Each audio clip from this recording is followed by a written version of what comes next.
Success isn't random. It follows a code. Welcome to the Conant Code, where we break down the strategies, challenge the myths, and uncover the truth in 5 minutes or less. Now, let's crack the code.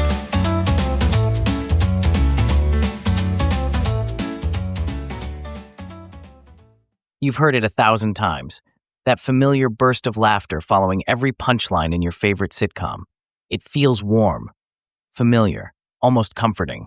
But here's a question for you. Whose laughter is that? No, seriously, who's laughing? It's weird when you think about it. The laughter feels so real, but the truth? Most of it isn't. The laughter you're hearing was recorded decades ago, possibly by people who aren't even alive anymore. You're being cheered on by ghosts. So how did we get here? Why are we still using the same canned laughter from the 1950s to tell us when something's funny? To answer that, we need to go back to the early days of television. In the 1940s and 50s, TV shows were filmed in front of live audiences. Think I Love Lucy. Real laughter, real reactions. The energy of the crowd helped make the show feel alive. But then, something changed.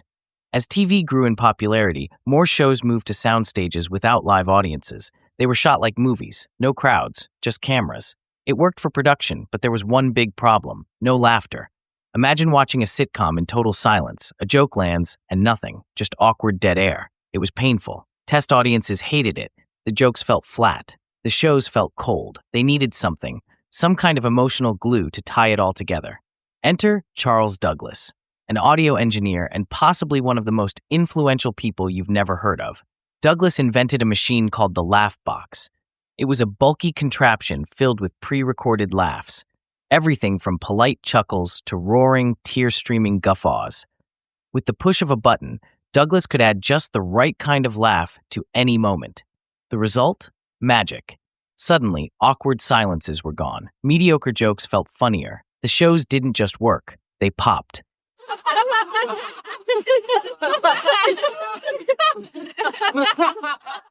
The laugh box was such a hit that nearly every sitcom started using it. Shows that were never filmed in front of an audience suddenly had roaring crowds. The laughter was so convincing, viewers couldn't tell the difference. But here's where it gets really weird. Most of the laughs used in the laugh box were recorded in the late 1940s and early 1950s, which means that when you hear a laugh track today, you're listening to the voices of people who lived generations ago. Every time you sit down to binge a classic sitcom, it's like having a ghostly studio audience cheering you on from the beyond. Kinda creepy, right? But it gets even stranger. The laugh track didn't just fill awkward silences, it changed the way we experience comedy. It became a cultural cue, guiding us on when to laugh and how hard. Studies have shown that people are far more likely to find a joke funny if they hear laughter first. It's called emotional contagion. We mirror what we hear and see. It's why we laugh when someone else laughs, even if we don't know why.